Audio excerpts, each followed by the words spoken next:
is happening too, and we can welcome everybody. And as you know, it takes a minute for everyone to come into the room, so we will just chat while that's happening. So I will just say hi, everyone, and welcome.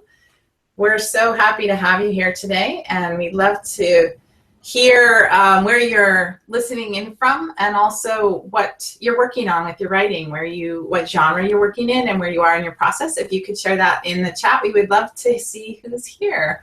And while that's happening and you guys are coming into the room, I will introduce myself and my guest. So my name's Jenny Nash. I'm the founder and chief creative officer of Author Accelerator, which is a program online that pairs writers with book coaches, and our goal is to help you finish your rough draft. We want you to finish a solid draft, and we give you the accountability and feedback and guidance to get you there.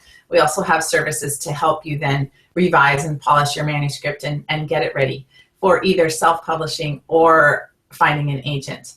And my guest today, I'm so excited to have Ricardo Fayet here. He's a founder of Reedsy, which is an online marketplace that has services for writers who are planning to self-publish, which is just a perfect fit for what we do, because once you're finished with Author Accelerator, you would go into needing the services that they provide if you're going to be self-publishing.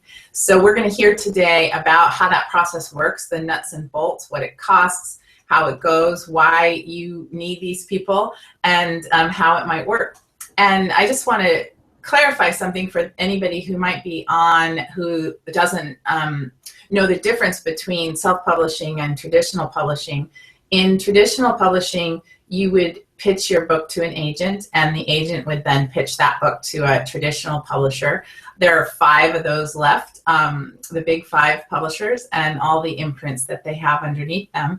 If you're self-publishing, there's a vast array of ways that you can do that, but it generally means you're acting as the publisher yourself. And you will, it's almost like a general contractor if you're building a house, and you are responsible for selecting the vendors and services that you use to produce the book. So what we're talking about today is only self-publishing, when you're not going the direction of an agent and a traditional publisher. So hopefully that clarifies if people have that question. And I see that people are here and hearing us, so that's great. Hi, Shannon and Lynn and Susan and John. It's great to have you here, and great to know that you can hear us. Okay, so Ricardo, I don't know if there's anything else you want to say about Reedsy before we start your presentation, but feel free to jump in. Yeah, no, thank you, Jenny. Really good to be here. And I can hear myself, so that's not very good. That's always weird, yeah. All right, I'll just power through it. So hi, welcome to everyone, Marthia, John, Susan, Lynn, Shannon, who are listening today. I think, Jenny, you gave a really good overview of what Reedsy is, so I don't have much to add. But yeah, I'm here to talk about self-publishing, and I've spent the last 3 years really studying the market, listening to authors, talking with all the best-selling indie authors in pretty much all the genres, interviewing them, meeting them at conferences, and trying to identify kind of the trends that work in publishing, in book marketing, and in the industry in general. So I'll give a quick presentation on kind of the process of self-publishing, of professional self-publishing, as I think that authors should follow. And then I'd love to have a conversation with you, Jenny, and with everyone who's here if you have questions about the process of self-publishing. Wonderful, that's awesome. So yeah, let's get started. We can hear your presentation. Are you gonna share your screen? Or are you gonna, because I can... I'm gonna try to share my screen. I'll see how that works out. Okay, I'm gonna put you as the main presenter so that we don't see me going back and forth, and then you can just take it from there. And we will have time for questions, everyone, so get your questions ready. I'll be monitoring the chat. If you have questions while we go, feel free to put them in there, and I'll jot them down so we can circle back to them later. Awesome. I'll try to share my screen. Hi, Judy. Hi, Elizabeth. There you go. So you should be seeing my screen now. Yep, perfect. And I will even try the full screen thing, which is when things break down. There you go. Can you see the full screen? I can. Oh, that's amazing. Perfect. That's technology nowadays, really. So this is our nice imagery for Reedsy. So if you ever visit the website, you'll see nice illustrations like that again. That's thanks to our designer, Matt. Got to give him credit sometimes, you know. So this is me. I'm one of the founders of Reedsy and Chief Marketing Officer. Though I like the title Chief Creative Officer, Jenny, I might steal that in the future. Oh, I think you should steal that. Yeah, it's a good one. I made it up for myself. Yeah, no, I like that. I like that, CCO. And you can find me, Ricardo Fayet, all together on Twitter, for those that still use Twitter. So I'm going to talk today about the rise of the independent publishing professional. So as I said, we're here to talk about self-publishing, and there's actually two trends in self-publishing. The first trend is that a lot of authors have decided in the past few years to self-publish. So that, in terms of numbers, I think it's over 1 million titles that are self-published in the US every year. So it's very difficult to count because no one has actual data aside from Amazon, and Amazon doesn't give their data away. But we reckon there's over 1 million titles self-published every year. So the competition's pretty big. Now, the good thing is only a fraction of these titles are actually professionally produced using an editor, a copy editor, proofreader, and very few of these titles are well marketed as well. So the competition is actually not that fierce.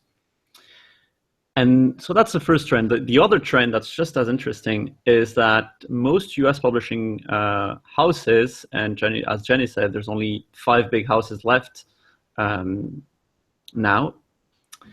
Most of them, they outsource the production of the 300,000 titles that they do every year. So when I say outsource the production, that means that they hire freelance copy editors, they hire freelance proofreaders.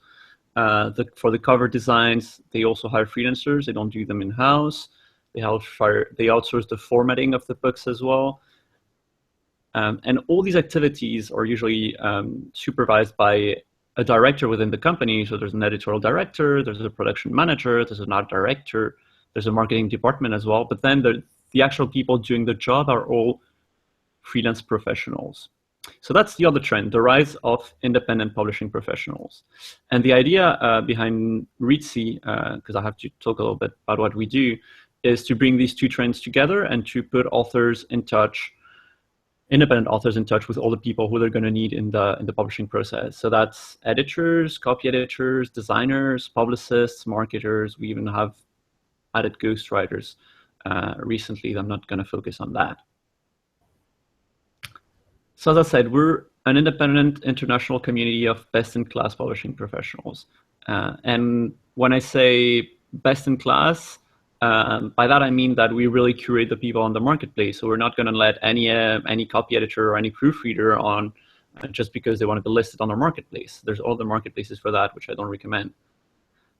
We actually vet the profiles of the people, and we make sure that they've worked with big names, they worked for the publishers, they've worked in relevant genres, so they're specialized people. So we've got people who've worked with Stephen King, people who've worked with on the book The Martian. We've got the UK editor of The Martian, who's really good, recommend him. And we've got also designers who've worked on books by George R.R. Martin. So we're very strong on fantasy and sci-fi if you want to work with big name people. So now that I've told you a little bit about Reedsy, I'm going to go into what the process of self-publishing looks like. And again, all credits to Matt for this very nice imagery. So the publishing journey can be summarized with this image. First is the developmental editing stage, which is what you do with Jenny in the author accelerator, getting this first draft finished and then refining it, getting to third, fourth draft, and getting to a manuscript that's ready to go into the copy editing and proofreading stages. Then there's the cover design, then there's typesetting and the formatting, so the production of the actual files you're going to use to upload the book on Amazon and on other retailers, whether it's the print format or the ebook format. That goes together at the same time of the proofreading, because usually you want to have a last pair of eyes on these final formats to make sure that no mistakes have been introduced during the formatting stage. Then you got the distribution. So I mentioned Amazon, but there's several other outlets you can use. Then your book is out there, and you could think that's the time to market it, but actually marketing should happen throughout the whole length of the project, even as you're writing the book, we recommend that you start thinking about how you're going to market it, because the most important rule in marketing is knowing who the book is for and who you're going to reach that audience. And if you haven't answered the first question, who the book is for, while you're writing it and refining at the developmental editing stage, you're going to have a whole lot of trouble marketing it. So I'm going to start with developmental editing, copy editing stages. And if you're working with the Author Accelerator, then you're probably familiar with the different types of editing that are out there. So we've got editors who do editorial assessment, developmental editing, but in your case, I'm going to focus more on copy editing and proofreading, which are the latter stages of the editing process. And these are really to ensure a consistency throughout your tone and style of writing, a consistency in grammar as well, when to use M-dashes, N-dashes, when to use a comma. So all punctuation, fact-checking and not fast-checking.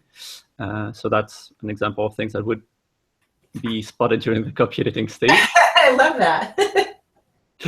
I always forget to correct it, in the slide, and then I think actually it's a good test for people checking out the slide, see Absolutely. If they are good copy editors or not. Absolutely.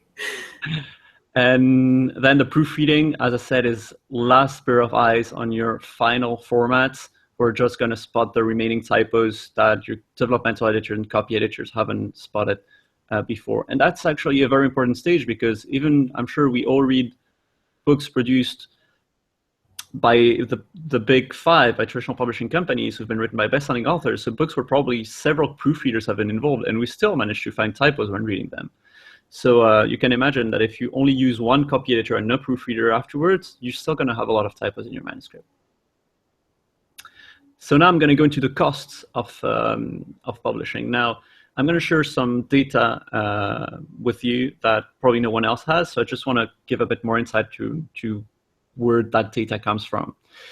So as I said, Reedsy is a community of, on the one side, independent authors, and on the other side, professional copy editors, proofreaders, designers, etc.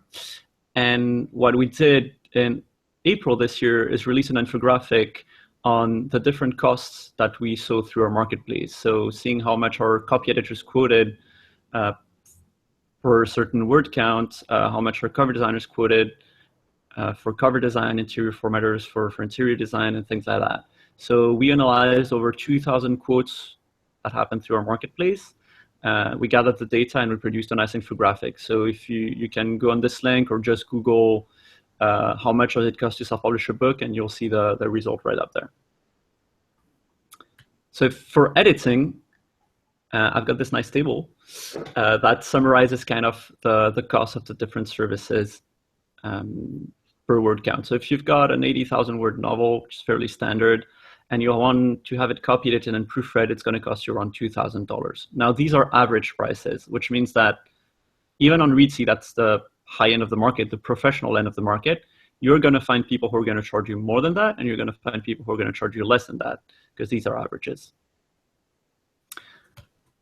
One thing that I want to mention on the editing stage, so I talked about copy editing, I talked about proofreading, and I encourage you to hire 2 different people for that. Now, one interesting thing is if you look at this light blue line here, is that if you hire the same person to do the copy editing and the proofreading for you, on average, they're only going to charge you just a bit less than if they were doing just the copy editing. And that's because if you ask a copy editor, even a professional one, to do a copy edit and a proofread on their manuscript, they're going to try to catch all the typos in what read through. And then they're going to introduce changes, obviously, to your manuscript. And then they're going to do a round of proofreading only on the changes they introduced. So that obviously takes them less time than doing one read for copy editing, one read for proofreading. So on the one hand, it can save you money, and it can catch most of your typos. So if you're on a budget, that's maybe a good idea. On the other hand, it defeats the purpose of the proofread, which is to have a final separate pair of eyes on your manuscript. So now I'm moving to the cover design stage. And for cover design, I mean, I could spend hours on talking about cover design, because I think that's the main problem with self-publishing right now, is that authors are unable to judge their covers. So I see a lot of authors having self-doubt around their work, around their written work, around their manuscripts on the editing stage, and then suddenly be very, very confident when it comes to covers and thinking that the cover that they produced on their own actually looks very good. And so I will, for anyone, I'd say, if you've produced your cover on your own, or you want to do that because you've got this image you absolutely want on your cover, hire a cover designer, even just to give you feedback on it. Because you need a professional eye on your cover, and ideally you'd need a professional designer really to design it. However, one of the big parts of self-publishing is that you're in charge of all of that. So I didn't mention this so far, but I think it was implied. You're in charge of hiring the editors, the designers, and all these people. And you're in charge of working with them as well and having them do what you want them to do, and also what is best for your book. So on the one hand, you should trust them to know what's best for your book because they're good at what they do. But on the other hand, you also want to give them guidance. So you need to know what kind of covers work in your genre. So you need to spend a bit of time going through Amazon on looking at the best-selling titles in your genre. The covers are illustrated covers, or if they're using photographs, so this is an illustration, for example, photographs, seeing if the author title is bigger or the book title is bigger, seeing the importance also of the series title, whether these appear or not.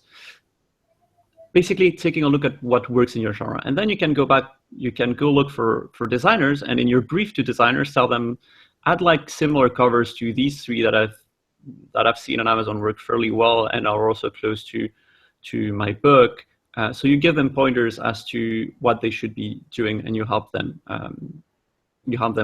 produce a cover that's going to work for you. Then on the price of the cover design, which we're going to go into in a minute, there are two very important things that can impact the price. The first one is the number of concepts. So a concept is a designer sending you 5 total different options for a cover and saying, pick the one that looks best for you so that we can refine it together. So it's, for example, if you'd written 5 different endings for your book, and then you went to your readers and said, okay, pick the one that you're most interested in, and I'll refine it, I'll have it edited, I'll have it proofread and all that. So the more concepts the designer has to do, the more it's going to cost you, obviously, because they have to work on a totally new idea.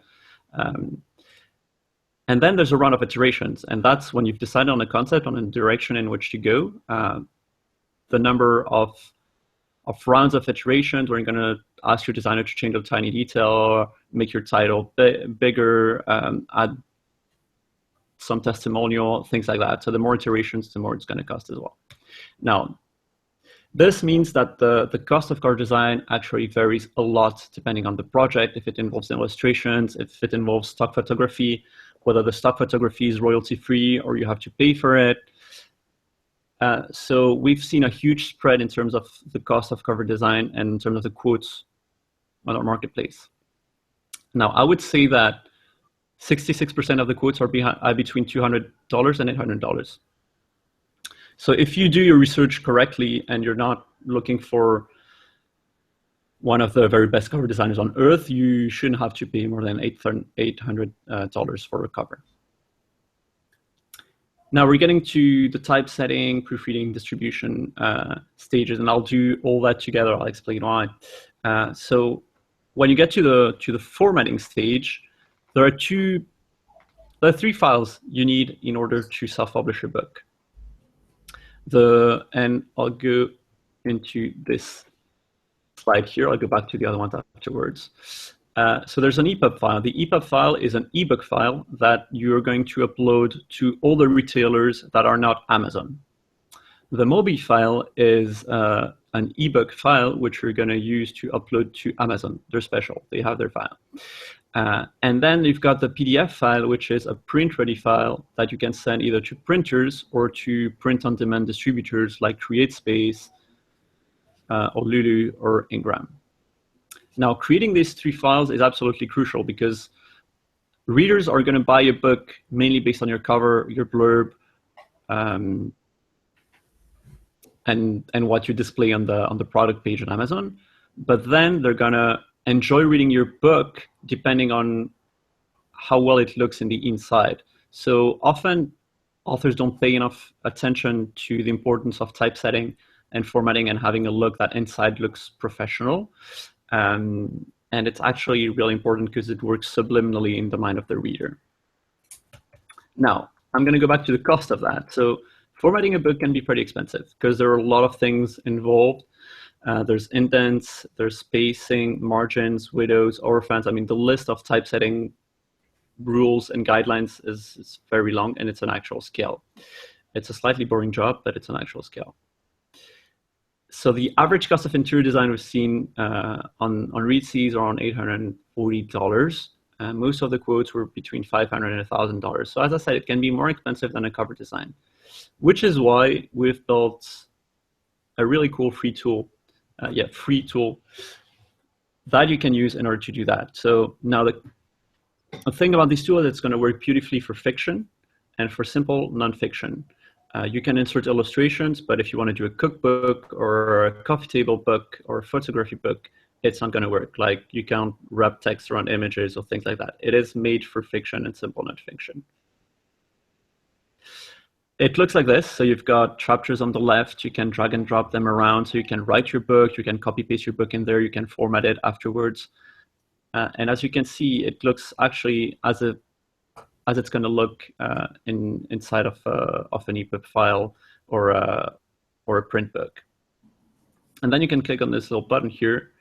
Where's that button? Well, you can click on the export button and download either one of these 3 files. And all that for free. So as I said, it's a game-changing tool that I encourage everyone to check out and see if it works for them. It's not going to work for if you've got special formatting requirements along maybe even mathematic formulas or say complex tables, graphs, or a lot of images. Now, there are 2 other online tools which you can take a look at. That's just for ebooks. They don't do anything else, and they're also paid programs, but they're still pretty good, Calibre and Vellum. So if you're looking to format your ebook yourself, first take a look at the Reedsy Book Editor, and if you can't get it to do what you want it to do, then you can take a look at these 2 softwares.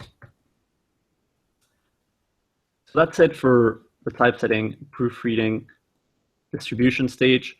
Now I'm going to move on to the marketing. So marketing is really the main subject right now on the lips of every author out there, whether they're self-publishing or traditional publishing. So what I'm going to say now is really true for any author who has a book out there or who is going to have a book out there.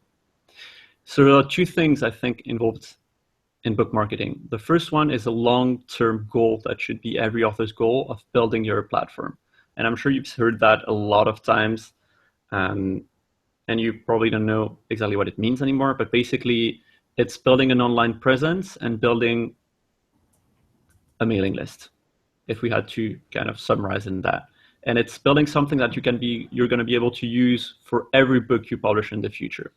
So you need to have an author website with a clear branding, a simple call to action. I see too many author websites out there that tell me a great deal about the author, a great deal about why they're writing the book, a great deal about the book, and I struggle to find where I can buy the book or where I can sign up to the mailing list so that I'm going to get the book when it gets released. So you need a call to action that's front and center on your website. That is the first thing you see. Your website is there to showcase your books and showcase your mailing list or the buy buttons.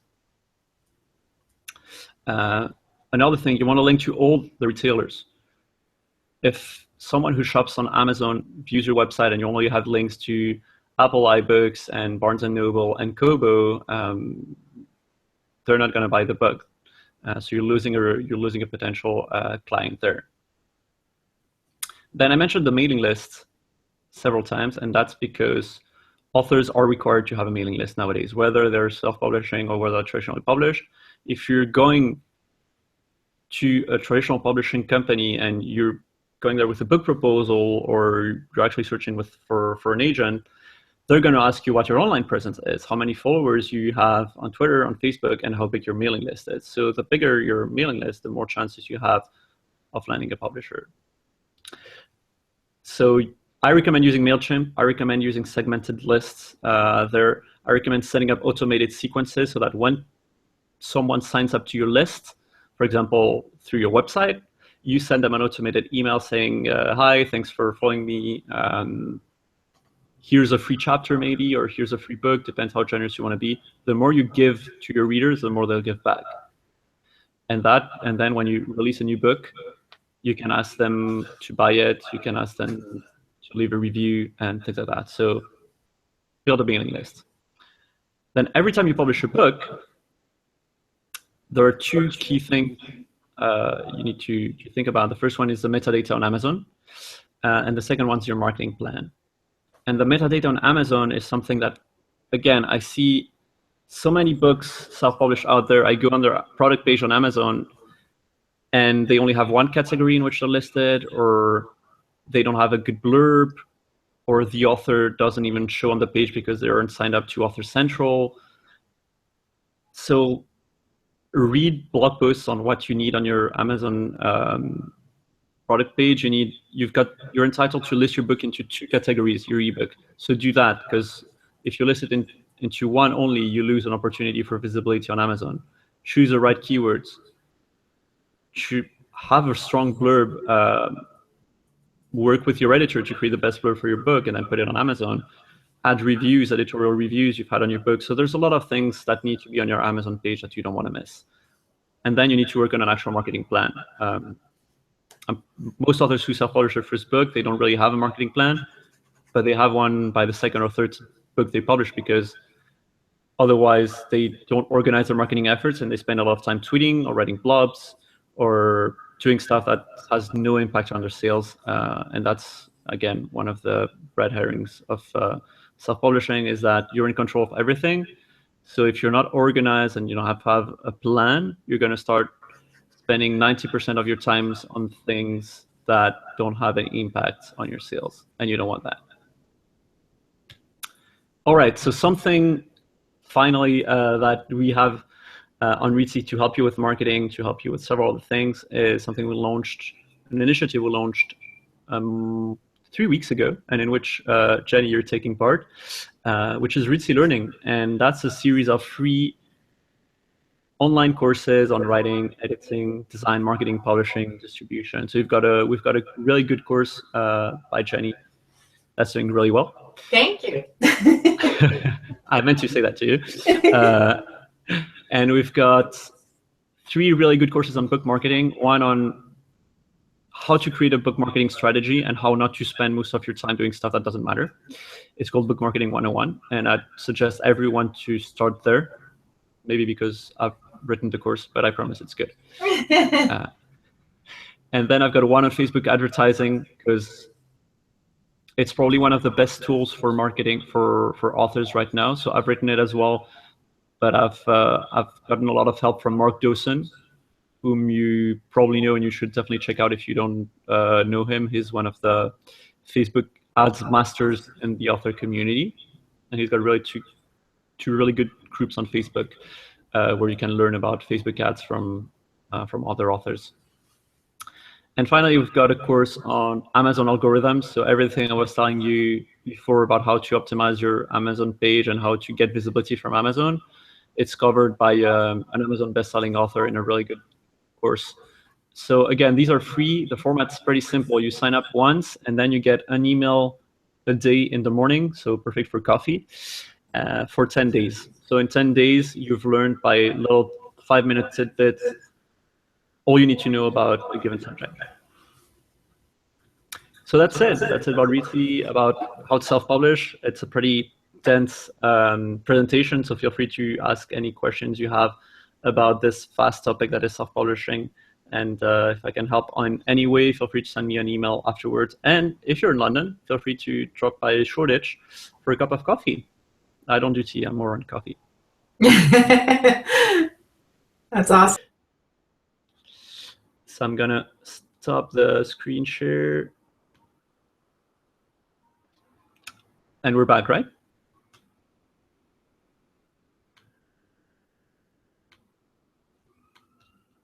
Can you still hear me?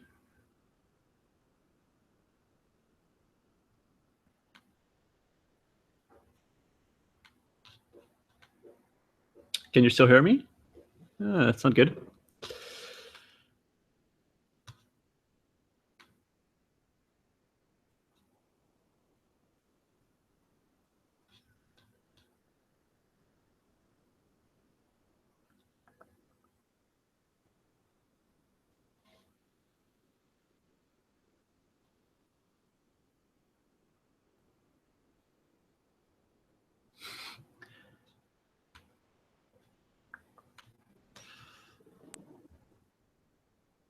Right, are you back, Jenny? Jenny, your mic shows as muted, so maybe... There, sorry. There we go, we're back. It was stuck for some reason. It wouldn't let me unclick it. Sorry about that, and thank you for this great presentation. So I have so many questions, and I wonder if anybody listening has questions too. So I'll start asking some questions. This was just a great presentation. Ricardo, you mentioned at the top of the presentation some of the marketplaces that you don't recommend because of the vetting. So can you talk a little bit about how you at Reedsy are vetting the people that you're offering your services to, and how, I mean, I don't want to throw anybody under the bus, but just maybe some other marketplaces are not putting that same value on that? Yeah, those are the other marketplaces that I mentioned are generalist marketplaces. So you can hire plumbers, you can hire web designers, anyone in there. So they don't spend a lot of time curating their listed freelancers. So the way we do that is we ask every person who applies to be on Reedsy to complete a profile. So they list their work experience, all the books they've worked on within a portfolio with links to the books on Amazon so that we can check if they've actually worked on that book, if they're mentioned in the acknowledgements and things like that. And then we make our decision based on that. So we've had over 15,000 freelancers apply to be listed on Reedsy the past 2 years, and we've accepted 500 who are in the marketplace right now. So there's around 3% of people. And somebody's asking about the total cost of self-publishing, which I think is a really great question. And before you give us some numbers, I just want to say something about that sometimes these numbers can be a little shocking to people, but the point you always want to remember is that publishing a book is an investment. You're becoming an entrepreneur, you're bringing out a product, you want people to buy it, you want to be able to make your investment back, and it's like anything else, you've got to spend money to make money.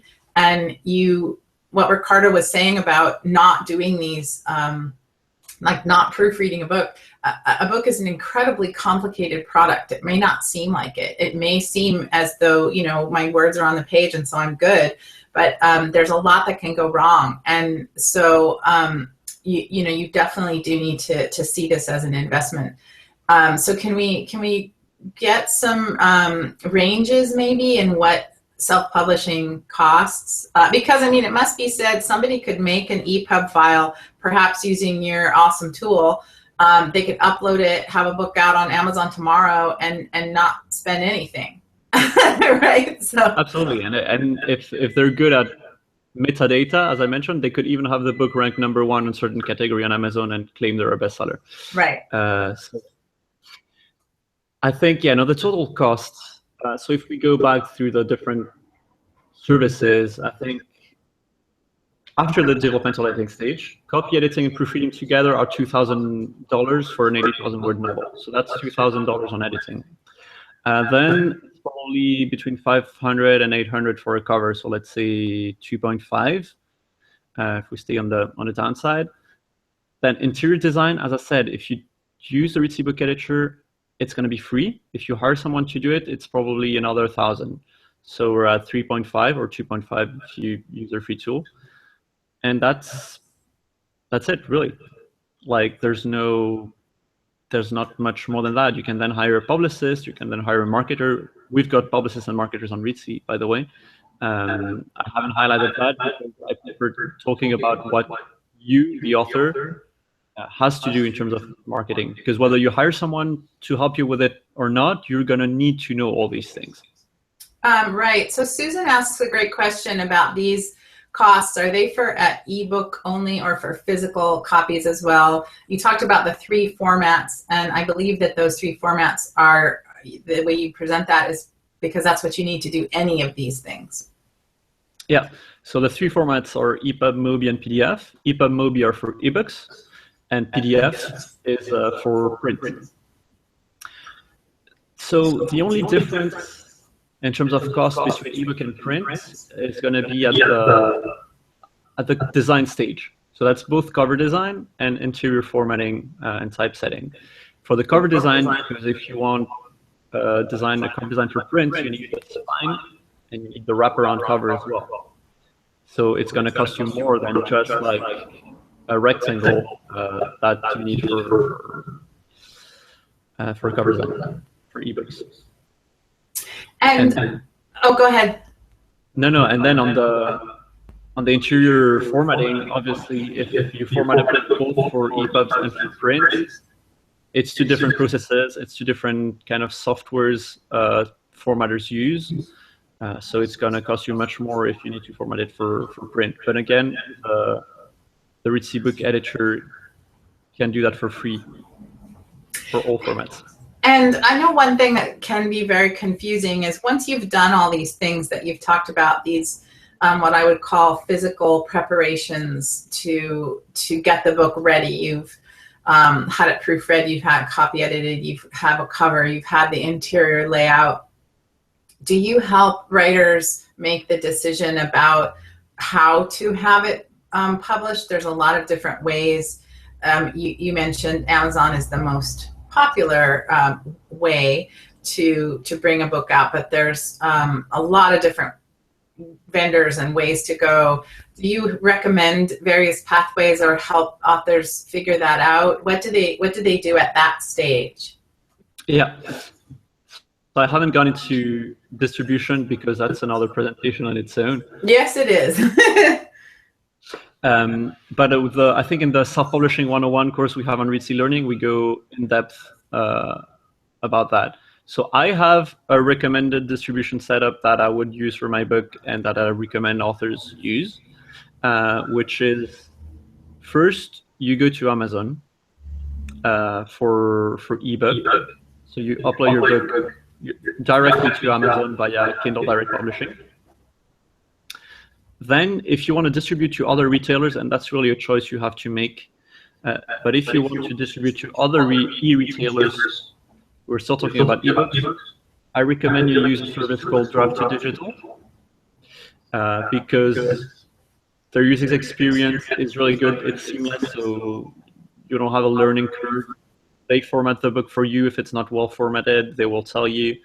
And they'll get your book on Kobo, Barnes & Noble, all the retail, even though you have Tolino in Germany, which is bigger than Amazon now. So they're a really good service. Their competitor is Smashwords, and I personally prefer Draft2Digital to Smashwords. Then for print, there's 2 main players, which are Amazon CreateSpace, owned by Amazon, and Ingram Spark, which is owned by Ingram. You can also use Blurb, BookBaby. That's pretty much it, I think. Yeah, those are the big players. I just am writing those words down, so if you aren't familiar with them, you can get a sense of them. So I would love to talk about the general sense of overwhelm that people might feel when they hear all this, where they might be thinking, I just want my book out. I don't want to know about all these things. I don't want to do the marketing. Like, it sounds like so much work, and a website and MailChimp, which is the newsletter, and Twitter and this and that. And that I hear that a lot, that general sense of overwhelm. And what people think sometimes is, that's why I want a traditional publisher, because then I don't have to do all that. And I just love to talk about that a little, because there's a little tiny piece of that that's true, but also a huge piece of it that's not true, that you have to do all this anyway. So can we talk a little bit about that? Yeah, absolutely.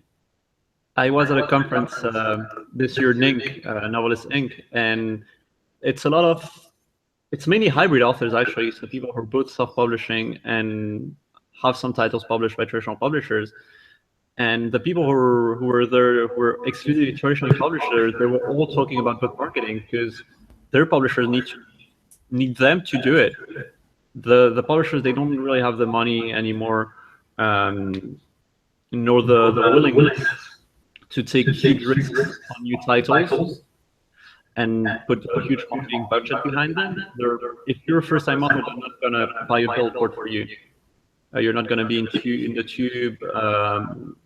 They're going to put your book in bookstores, and with a bit of luck, they're going to put your book in a preferential place in a bookstore. And that's pretty much where that's as far as the marketing goes from most publishing companies. They might do some social media and something like that, but they will rely on you heavily to do that. So, as I said, like, the question on every author's lips is how to market my book. And that's whether you're self-published or published by a traditional publisher. Right. That's really true. That's really true. We would love to take questions from anybody here. They can be specific to what you're working on if you guys want to do that. I also heard you say something I wanted to ask about, the free tool that you are offering at Reedsy for producing the 3 types of files you need to self-publish is a fabulous tool. I have a lot of writers that are fans of Scrivener. I'm not personally, and it seems to gum up a lot of people. And I believe it only does EPUB files, but I wonder if you could, are they a competitor of this type of tool? I wonder if you could talk a little bit about that. Sure.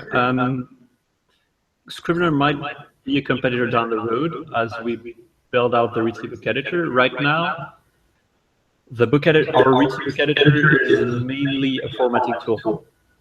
So you come in with your book already written, you copy paste it into the book editor, chapter by chapter. It takes a good 10 minutes.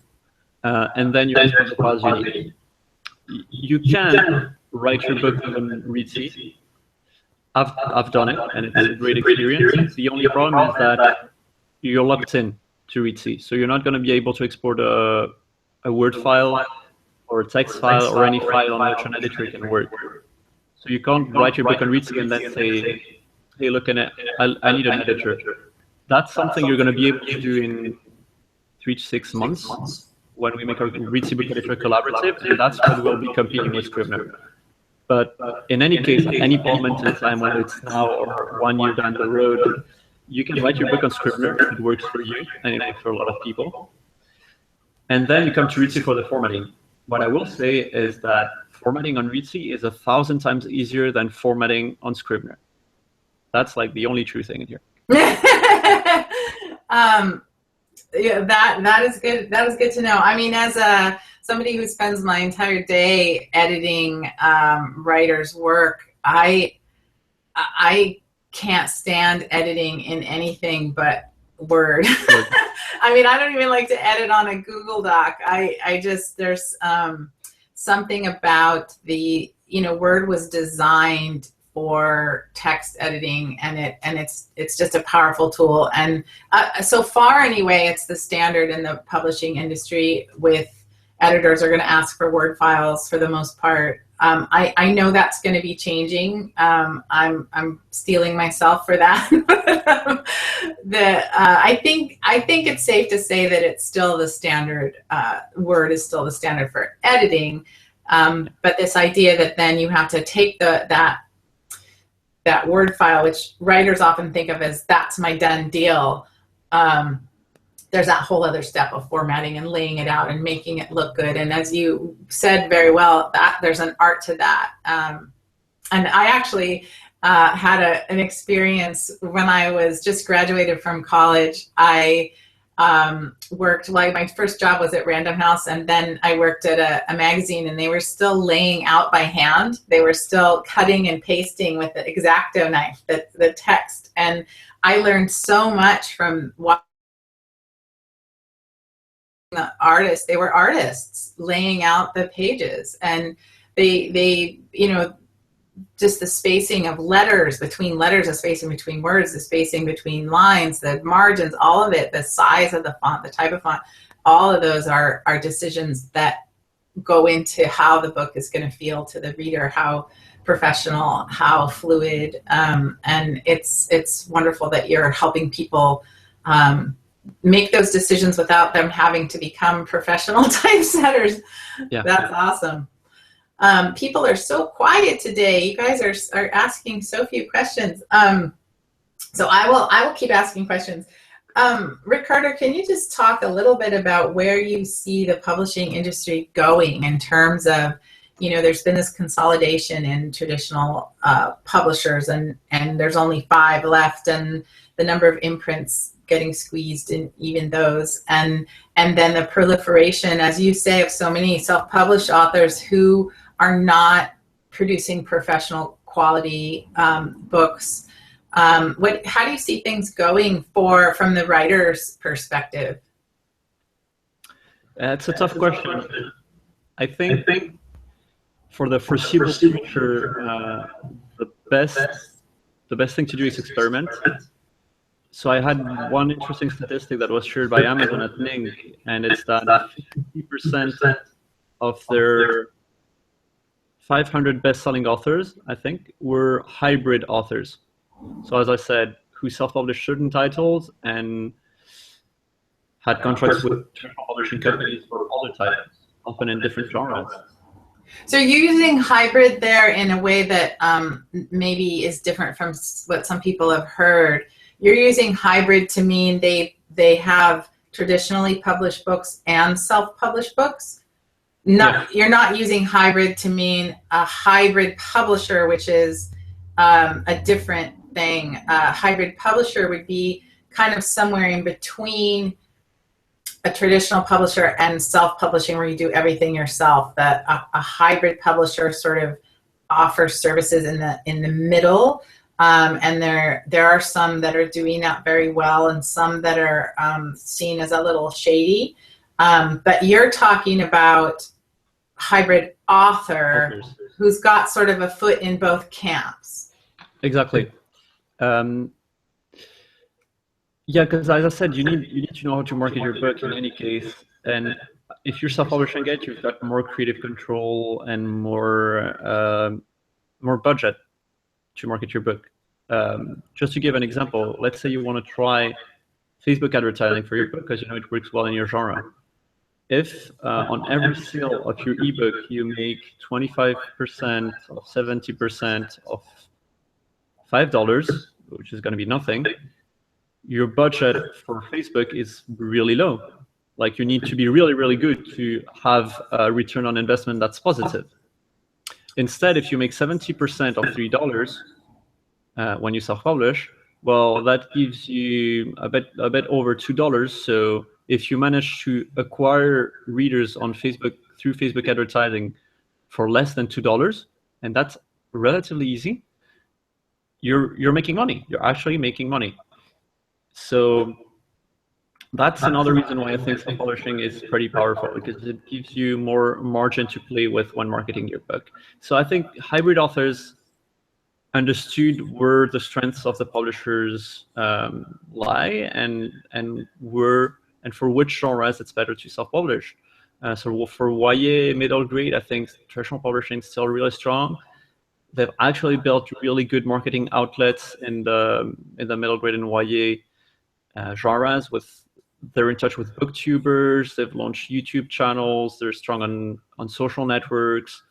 So they've got a really strong author YA community in traditional publishing that's really supportive. So I say that's a genre where you can say, hey, I'm going to try to query publishers, and I could try to get a publisher. And romance, I mean, especially given the contracts, the traditional publishing contracts served by houses like Harlequin to authors, you should really self-publish if you're writing romance.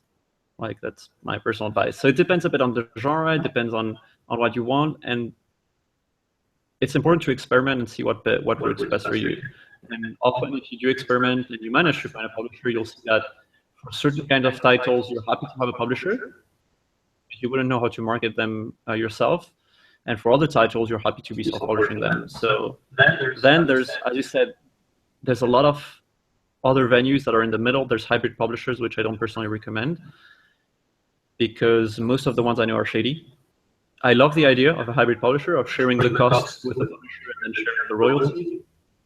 Beautiful idea. I haven't seen anyone doing it well. And then there's digital publishers that have been emerging in the past few years. So these work as a traditional publisher, except they will only put your book as an ebook out there. So they still pay you in advance. They still do the editing, the design, the formatting. They still help you with the marketing, oftentimes better than a traditional print publisher would, because they're centered on digital marketing and on Amazon metadata and all the stuff I mentioned before. And these are actually working well. There's Couture, for example. There's Canelo in the UK, Rosetta Books in the US. So there's several digital publishers doing fairly well and leveraging marketing techniques that have been invented by the authors. So if you don't want to do the marketing yourself and you don't manage to find a traditional print publisher, look at digital publishers. Or if you get a deal from a digital publisher, don't say no just because they won't put your book into bookstores. That doesn't really matter. If your book succeeds as an ebook with your digital publisher, big traditional print publishers will come knocking at the door to buy the rights, print rights, or the full rights for the book. So yeah, don't say no to digital publishers. They're actually pretty good out there. Do say no to most hybrid publishers then. So Ricardo, there's a question about a strategic way to publish a book and keep costs very low. Would the digital publishers be in that plan? To keep the costs low? Yeah. Like, what would be a way to, if with a niche book, to bring a book out at the sort of the lowest possible way to do it professionally? A digital publisher is not going to cost you anything because they do everything, they pay you in advance. So yeah, it's definitely a cost-effective way to do things. If you've got a very niche book, it's hard to find a digital publisher. Unless some very niche imprints start emerging, and I'm sure there are some out there that are starting. The way I see the future is a lot of independent digital publishers who specialize on a very given niche, that produce a lot of books every year in that niche, and that have a huge mailing list of readers interested in that particular niche genre. Mm-hmm. Mm-hmm. So for example, I don't know, paranormal romance publishers who put out just 20 to 100 ebooks every year from various authors in that genre, and that build a huge mailing list over the years, that do a lot of advertising, that do a lot of price promotions, leverage digital marketing on Amazon. People that are a bit more agile like that. So I think that's the future. Can you repeat the names of the digital publishers that you were recommending? Or maybe we could write those out. I'm going to put them in the comments as well. So there's perfect. Couture. Perfect. So Kemla was asking about bringing out a niche book. I think she meant self-publishing a niche book for the lowest possible price. And that would probably be just bringing it out as an ebook on Amazon. If you get your copy editing and proofreading and cover at a low cost, that is the easiest way to bring a book out with low cost. And then in terms of the strategy of reaching your readers, it's really just about knowing your reader and where they are, and putting your money into connecting with those readers. So John is asking if we could clarify the idea that your marketing plan helps define how your book must be written. I'm a little confused by that question. Did we say that? Yeah, I said something similar. Okay. I know what John means. So I said that you should be thinking about marketing your book throughout the whole publishing process. And that's a little orange line in my slide that goes through the whole process. Got it. And the reason for that is you cannot market so marketing a book is about two things. It's about getting people to see your book in whatever way. And the second thing is getting people who see your book to purchase it and sign up to your mailing list and leave a review and kind of capture them. It's about traffic and capture the traffic. Now, in order to do that, you need to know who you're going to show your book to. So that's the first step before all that is who is my potential reader? And that should be defined as you're writing the book.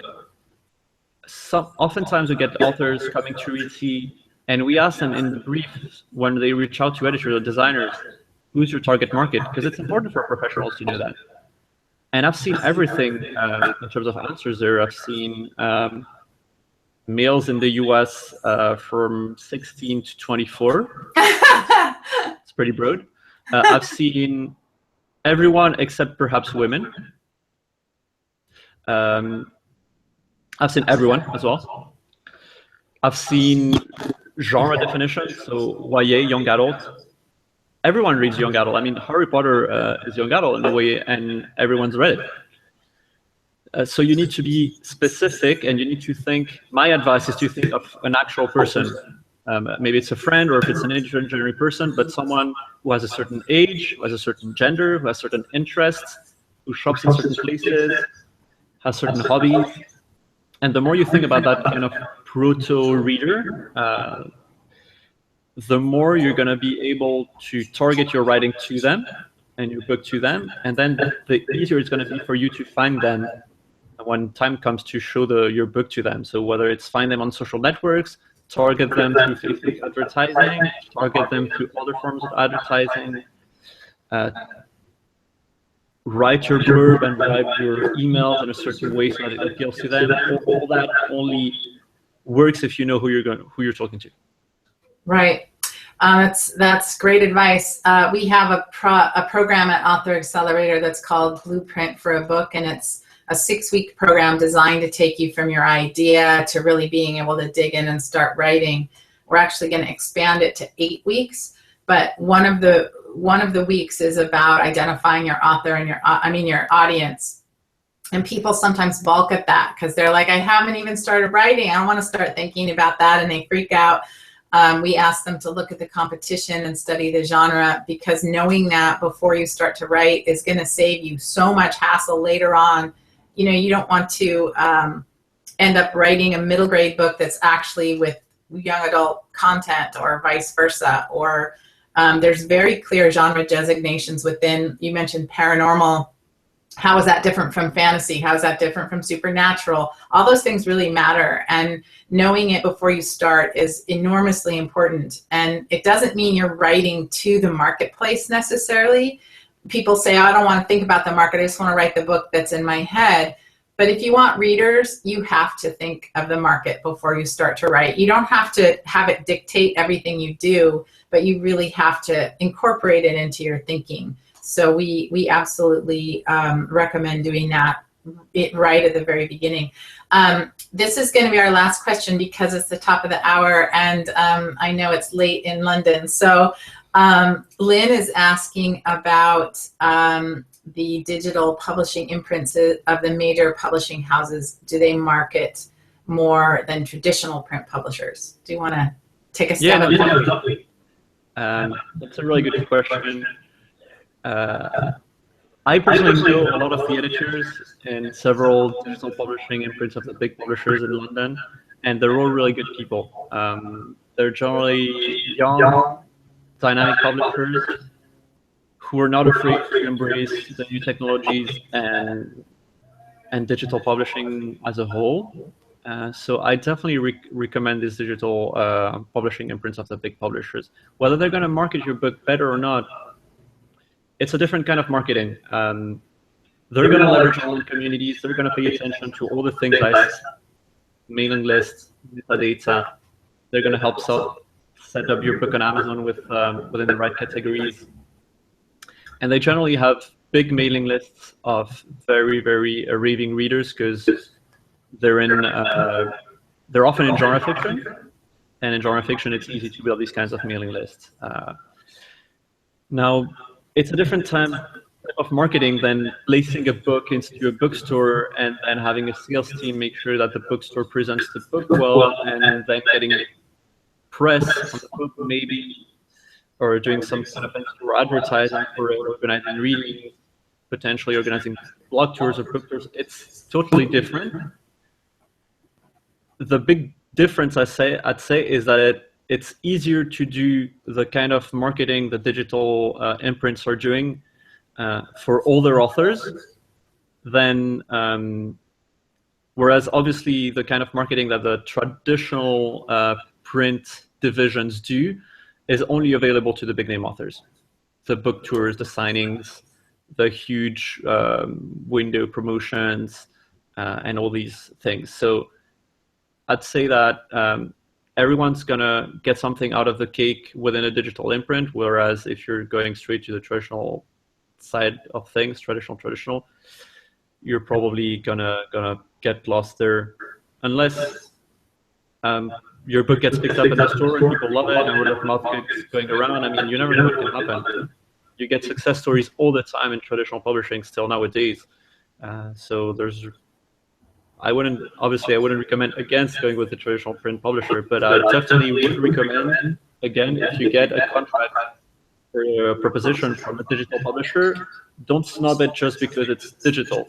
Digital sells a lot, and it can be the perfect way to start, and then get to perhaps a print deal. Excellent. Well, we will stop there, and I would recommend, if you want to learn more, the classes at Reedsy, the free classes Ricardo was talking about, where you get a class a day for 10 days, are fantastic. They've got the one that I wrote on starting a book. They've got Facebook ads. They've got Self-Publishing 101. Some really excellent resources there if you want to learn more. That's awesome. For the link there is blog.reedsy.com/learning. If you're listening, that's the link you want to hit, and some really good more information there. We will send out the slides. Ricardo has offered that, so we'll send those out with the recording of this presentation. And check out Author Accelerator if you want to have support while you're writing and to get to that strong rough draft so you can take advantage of these self-publishing services. And I just want to finally say, I know this is a lot. Publishing is changing fast, and there's a lot authors need to learn, and it's good to find someone to trust who knows what they're talking about. And I'm so glad that we've connected, Ricardo, and I love what you guys are doing, and it's going to be exciting to see where it goes. And it's a fun thing to be part of, and we love writers, all of us. So thank you guys for listening, and thank you, Ricardo, for taking the time to be here with us.